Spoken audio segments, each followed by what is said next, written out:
헌금에 대한 설교를 3주째 하고 있습니다. 오늘은 마지막 날이고요. 오늘은 또 건축헌금을 작정하는 날입니다. 또 헌금 설교는 여러분 자꾸 쪼아서 교회를 부자로 만들고 그렇게 하려고 하는 의도가 아니라 여러분을 복된 길로 걸어가도록 안내해주고 도와주는 그런 역할을 하는 것이 헌금에 관한 설교입니다. 헌금에 관한 설교만 하면 민감한 분들이 계십니다.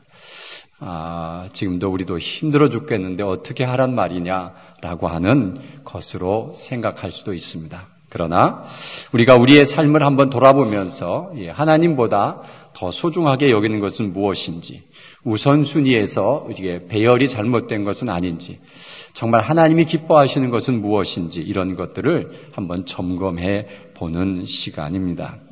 자, 오늘은 11조에 관한 이야기를 하는데요. 11조에 관한 이 말씀은 하나님께서 오늘 보니까 아주 심하게 말씀하셨어요. 저희들이 봐도 좀 심하지 않냐 이런 말씀을 하셨어요. 막 도둑놈이다 이렇게 막 표현을 하니까 참 우리가 부담스러워요. 그리고 하나님 것을 도둑질했다 막 이렇게 이야기하는데, 여러분 이것은 하나님 것과 내 것을 구분하지 못하는 이런 어리석음에 관한 것을 깨우치는 말이지 우리를 혼내려고 하는 마음이 아니라, 또 이 11조의 정신에 있어서는 하나님께서 복을 주시려고 하는 것이 분명한 하나님의 은혜입니다. 여러분, 하나님 것을 하나님 것으로 여기지 않고 내 것으로 생각할 때에 하나님께서는 그냥 두지 않으셨습니다. 그거에 대해서 아주 불쾌하게 여기셨고, 또 그것을 범하는 자는 아주 어려운 처지에 가도록 만든 것이 이 11조의 의미에 담겨 있는데, 하나님의 것이라고 구분한 것이 세 가지가 있어요. 여러 가지가 있지만 그래도 대표적인 세 가지는 뭐냐 하면 선악과의 문제예요. 또 하나는 안식일의 문제예요. 또 하나는 11조의 문제예요. 이것은 내 것이다. 그러니 건들지 마라. 건들면 정령 죽으리라. 그리고 11조 안식일을 범하는 자는 죽일지니라. 출애굽기 31장 14, 15절에 있습니다. 11조는 오늘처럼 도둑질하지 말라. 저주를 받을 것이라. 오늘 이렇게 말씀하는 것인데, 왜 이런 하나님은 이런 세 가지를 놓고 왜 그렇게 강하게 반응하시는지를 우리가 한번 생각해 봐야 되는 것입니다. 여기에는 이 세 가지 중에는 같은 의미가 많이 포함되어 있습니다. 모두가 마음껏 쓰라고 하는 의미가 있습니다. 에덴 동산의 선악과 과일나무가 몇 그루일까요? 수없이 많습니다. 그 중에 딱 한 나무만 지정해 놓고 그걸 따먹지 말라는 거예요. 따가우면 정령 죽으리라. 아주 그냥 못을 딱 박았어요. 그런데 사람들은 하지 말라면 거기에 그렇게 관심이 있어요. 호기심이 잔뜩 사게 되는 거죠. 거기에 의미는 뭐냐 하면 에덴 동산에 있는 수많은 과일나무와 수많은 나무와 모든 것들은 다 내가 마음대로 해라. 이름을 지어라. 그럴 정도면 다 내 것처럼 다 여겨도 된다는 거예요. 내가 이름 짓는 겁니다. 이곳의 이름은 뭐고 이것은 뭐고 다 이름 지어도 괜찮습니다. 그것은 다 주겠다는 의미를 가지고 있습니다. 그러나 딱 한 가지는 건들지 마라. 왜 그랬을까요? 또 안식일은요, 일주일 전체를 다 내 것으로 마음껏 써라. 그런데 하루는 구별해라. 그날은 나를 생각하는 날로 정하자는 것입니다. 10분의 9, 너희들이 열심히 수고해서 얻은 모든 것 다 가져라. 마음껏 써라. 그런데 10분의 1 하나는 건들지 마라. 이것은 내 것이다. 하나님이 이렇게 말씀하셨어요. 자, 이 의미에서는 이 나머지 10분의 9, 또 6일, 이거 모든 것 다 하나님이 주신 은혜라라고 하는 것을 잊지 말라는 거예요. 그런데 왜 하나를 빼고서 내 것이라고 한 이유가 무엇입니까? 그것은 하나님을 잊지 말라는 거예요. 에덴 동산의 모든 것들을 내 마음대로 다 쓰고 그렇게 한 1년, 2년 살다 보면 여러분 하나님을 잃어버려요. 안식일도요, 정해서 지키라고 하지 않으면 우리 인간은 욕심이 많아가지고요, 쉬지 않고 막 이래요. 그러다가 건강 잃어서 큰 어려움을 당해요. 그렇기 때문에 우리는 이런 것에 대해서 하나님을 잊지 않게, 하나님을 발견하게 하나님께서 해놓은 장치예요. 11조를 하면서 우리는 어떤 생각을 할까요? 이거 쓰고 싶은데 하나님은 뭐 이렇게 가난해서 이걸 또 달라고 하시나? 벼룩의 간을 빼먹지. 이런 생각을 하면서 우리는 드리면서 하나님에 대한 생각을 하는 거예요. 안 믿어버릴까? 이거 아까워서 내가 그냥 떠날까? 이런 생각을 하는 거죠. 안식일 날 일을 하면서 여러분 마음에 부담이 되는 거죠. 그냥 일하게 하면 얼마나 좋을까? 직장에서 너무 힘이 든데 이런 생각을 하면서 하나님을 기억하게 돼요. 그런데 이런 장치가 없으면 막 하다가 그만 하나님을 잃어버려요. 부자가 하나님 믿기가 힘들다는 거예요. 왜 그럴까요? 그 많은 재산을 가지고 마음껏 살다 보면 어느 날 하나님을 잃어버리게 된다는 거예요. 우리는 안 그럴 것 같죠? 여러분, 돈을 많이 줘봐야 알아요. 절대 자기를 믿지 마세요. 예. 대다수가 갑자기 부자가 되면 거의 하나님을 떠난다는 것입니다. 그래서 부자가 아닌 것이 다행이심지요? 그래, 이런 얘기 했더니 그래도 부자 되고 싶어요. 그런 분들이 많더라고요. 솔직한 심정이에요. 그러나 여러분 이런 의미를 깊이 생각하는 참 하나님께서 묘하게도 이런 장치를 허락하셨다라고 하는 것을 볼 수가 있습니다. 여러분 선악과의 이 과일 중에 한 그루를 지정해놓고 못 따먹게 하는 것은 공간에 대한 사용의 허락이에요. 내가 이 세상 이 에덴 동산에 있는 수많은 나무와 수많은 들과 수많은 덜판에 있는 모든 것들이 다 내 것이다. 내가 마음껏 누리도록 내가 원한다. 이 공간에 있는 모든 것들은 다 내게 주었다라고 하는 축복이고 단지 하나만 건들지 마라. 그래서 그걸 건드렸더니 에덴 동산에서 탁 쫓겨났어요. 넌 여기서 살 자격이 없다라고 하는 것이죠. 죽는 줄 알았어요. 그런데 쫓겨나 버렸어요. 거기 보니까 영혼이 죽어버린 거예요. 이제는 구원받아서 하나님과 영원히 함께할 수 없는 처지로 내몰리고 버린 것입니다.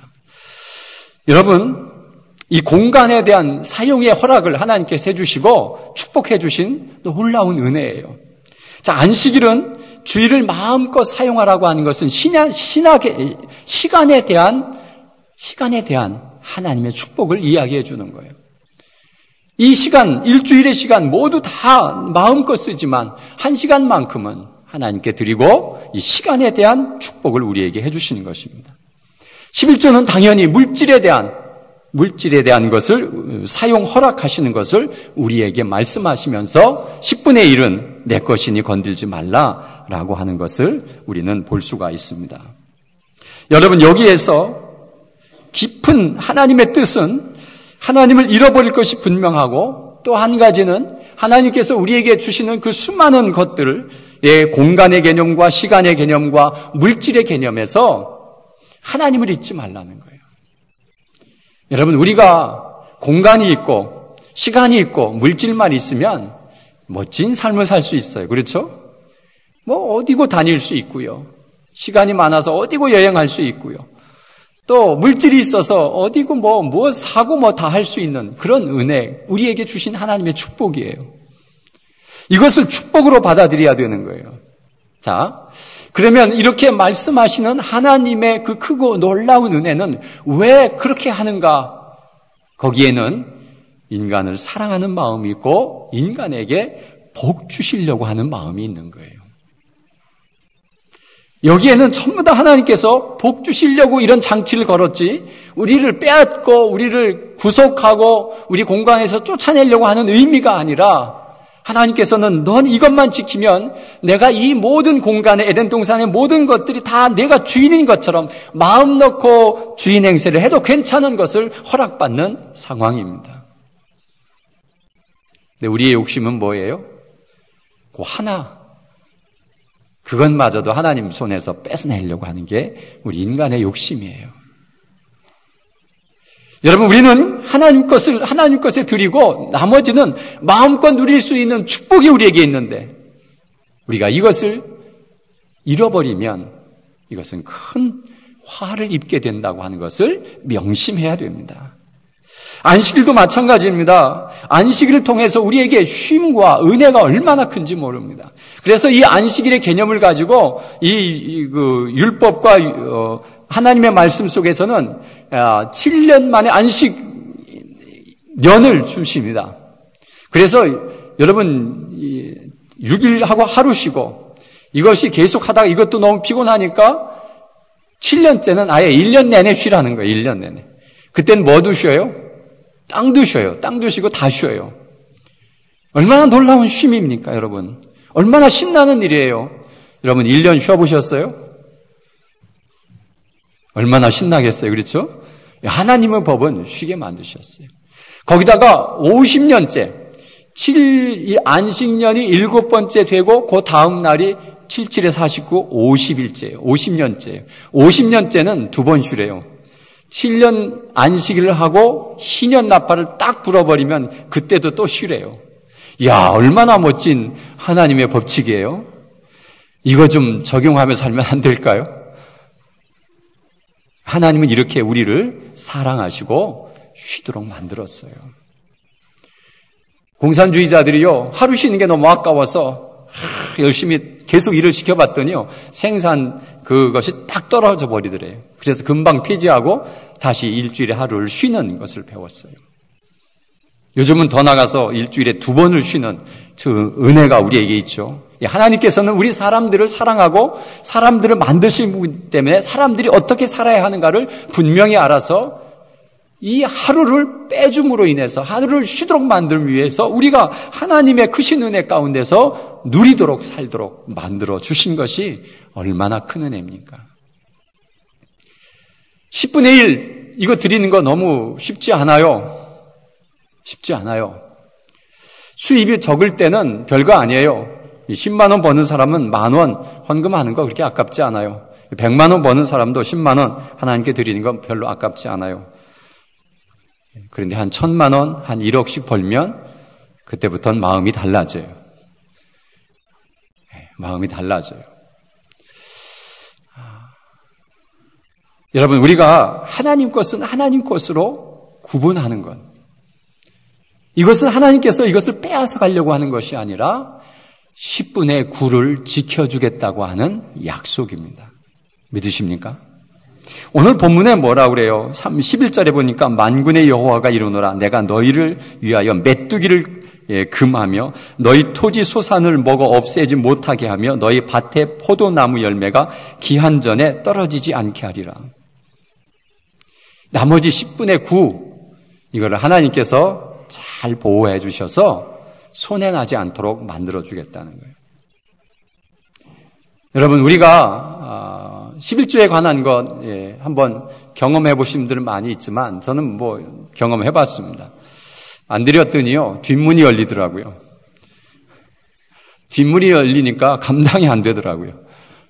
괜히 아파가지고 병원에 다 갖다 주고요. 사건 생겨가지고 거기에 돈 다 들어가고요.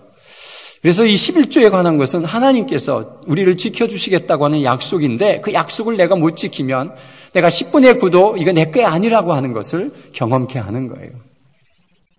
그래서 여러분, 이런 하나님의 것에 대한 분명한 구분에 대해서는 우리가 분명히 생각해야 됩니다.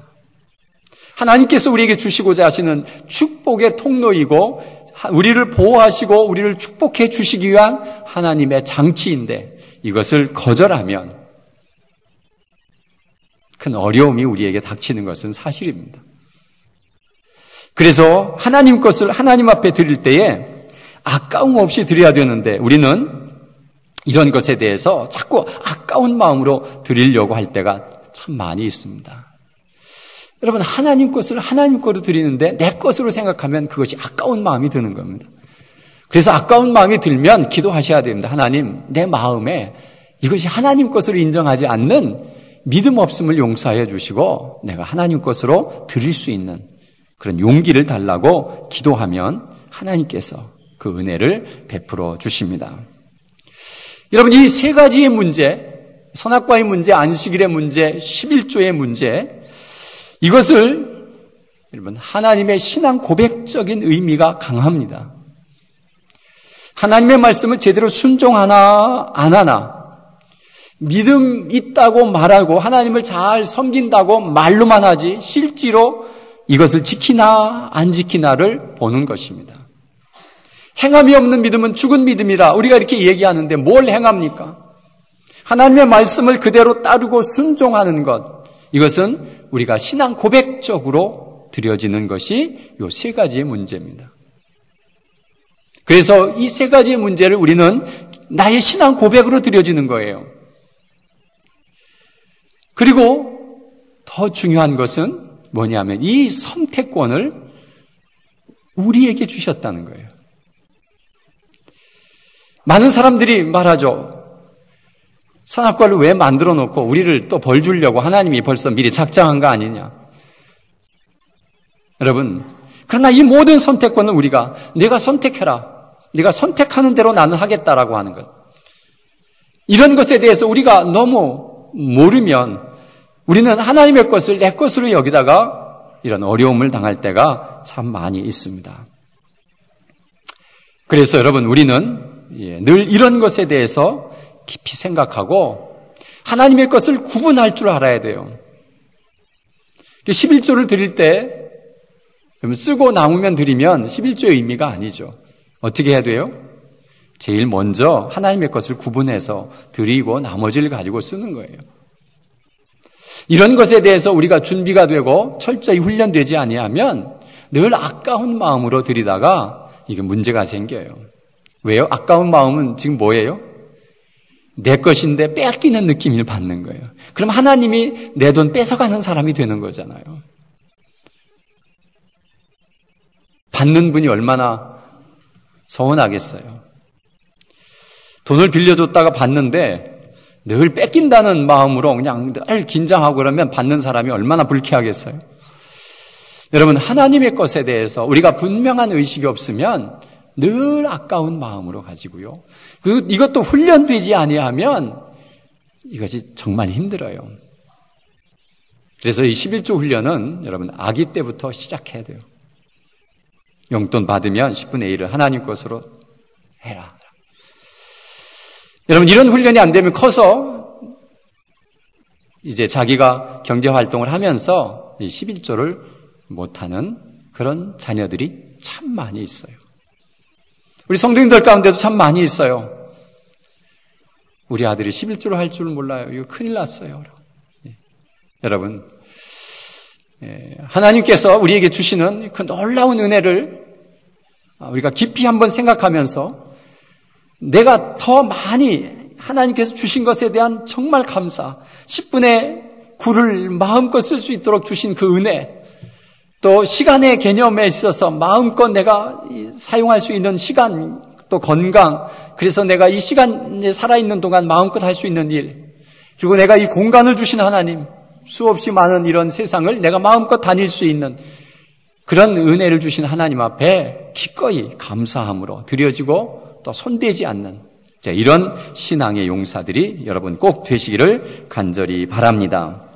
하나님께서 이런 모든 것들을 이끌어 주십니다. 성전 건축을 헌금을 하면서 왜 11조를 얘기는 하냐면 성전 건축 헌금과 11조는 다른 개념입니다. 이걸 자꾸 같은 개념으로 생각하시는 분들이 많이 있습니다. 그래서 11조를 건축 헌금을 하면 11조를 안 냅니다. 그리고 건축 헌금만 냅니다. 이런 것은 하나님 앞에 하나님 것을 구분하지 못하는 그런 오류에서 오는 것입니다. 이제 이렇게 되면 굉장히 이제 부담이 되죠. 왜냐하면 또 더 많은 것을 더 내야 되니까 그래요. 그러나 여러분, 우리가 하나님 앞에 드려지는 것은 얼마나 큰 은혜를 받는지 모릅니다. 인터넷에 11조에 관한 것을 찾다 보니까 이런 것들이 있어요. 11조로 복받은 세계 부자들이라는 책이 나와 있더라고요. 근데 읽어보지는 못했습니다. 그래서 앞에 나와 있는 몇 가지만 제가 하겠습니다. 제가 조금 읽어드릴게요. 신앙의 본질을 회복해야 한다. 어려운 역경에 처할수록 내 삶 속에 하나님을 가장 우선순위에 두어야 한다. 그러면 변화가 시작될 것이다. 그것이 바로 11조 생활이다. 이것이 바로 하나님이 정하신 복의 원리다. 11조는 하나님과 나를 연결하는 축복의 통로인 셈이다. 하나님께 헌신하고 있는지를 살펴야 한다. 헌신하지 않으면 아무리 많은 돈을 헌금하고 11조를 정확하게 드려도 하나님께서 기뻐하지 아니하신다. 이 말은 뭐냐 하면 평상시의 삶이 하나님께 헌신하고 또 하나님 앞에 열심히 사는 그런 말씀을 잘 지켜가며 사는 삶이 되어야 이 11조에 큰 의미가 있다는 거예요. 그냥 하나님하고 그냥 무관하게 살면서 그냥 내가 11조를 냈다라고 하는 것으로 여기면 그 12조의 의미가 없다는 거죠. 그래서 이 세계의 부자들은 11조를 정확하게도 했지만은 이 나머지 재물에 관해서도 하나님 앞에 더 열심히, 그래서 가난한 사람과 이웃을 돕는 일에 최선을 다하고 기부하는 일에 최선을 다했던 부자들의 이야기입니다. 또 이 책에 보면 11조가 형식에 치중한 예물이 아닌 나눔 정신의 극치임을 알게 되었다. 성경이 가르치는 11조란 어려운 이웃들과 나누는 음식의 성격을 띠고 있으며 하나님께서 소득의 10분의 1을 떼서 하나님께 드리고 가난한 이웃과 함께 나누는 삶을 바라고 계신다. 구약의 11조의 개념은 이제 11조를 드리면 그것이 성전으로 와서 성전에서 레위 족속들은 일을 하지 않아요. 그리고 성전을 보살피고 또 이렇게 하는 일에 써있어 그들의 생활비로 쓰고 또 남는 것을 가지고 그 가난한 사람들을 돕는 일에 11조가 사용되어졌다고 하는 것입니다. 그래서 11조를 하라고 하는 의미 중에 또 한 가지의 교육적인 의미가 하나 있는데 그것은 뭐냐? 가난한 사람과 나눔을 할 수 있는 훈련이 되어지는 것입니다. 보이지 않는 하나님, 내게 진짜 복을 주는지 안 주는지 모르는 그 하나님에게 내가 10분의 1을 떼어서 드릴 수 있는 믿음과 훈련이 되어지면 어려운 사람과 나누는데 마음이 아프지 않습니다. 근데 11조를 드리지 않는 사람은 남을 도울 줄도 모른다는 것입니다. 그래서 이 11조의 개념은 굉장히 큰 우리의 훈련이고 재물에 관한 훈련이에요. 재물을 어떻게 사용할 것인가, 어떻게 사용한 것이 가장 바람직한 것인가를 하나님께로부터 배워 나와야 우리는 온전한 11조를 드리며 이 11조의 정신을 통해서 하나님의 축복이 우리에게 들어오는 것을 말하고 있습니다. 얼마나 답답하면 오늘 하나님께서 뭐라고 말씀하세요? 제발 시험 좀 해봐라. 내가 그렇게 하나 안 하나라고 하는 것. 여러분, 우리는 정말 하나님 앞에서 이런 멋진 하나님에 대한 것을 우리는 생각해야 됩니다. 11조와 성전 건축을 구분하라고 한 것처럼 성전 건축은 공간에 대한 구별과도 같습니다. 내가 하나님께서 내게 내 집을 갖게 하고 내가 땅을 사게 하고 또 내가 건물을 소유하고 내가 가지고 있는 모든 것들을 소유하지만 이것은 하나님께 대한 공간에 대한 구별입니다. 성전을 건축하면서 내가 이것은 하나님의 집으로 여기고 내가 거기에서 내가 열심히 기도하고 하나님을 만나는 그 장소로 내가 여기고 그것을 구별하여 드리겠습니다 라고 하는 것입니다. 얼마나 좋은 의미가 담겨 있습니까? 그래서 우리는 하나님께서 내 집과 내 땅과 또 내가 소유할 수 있는 모든 것들을 내 마음대로 할 수 있도록 허락하시고 복 주신 그 은혜에 감사해서 성전 건축을 통해서 여러분 구별되어지는 그 놀라운 공간의 개념을 오늘도 생각하시면서 헌금하는 여러분 되시기를 간절히 바랍니다.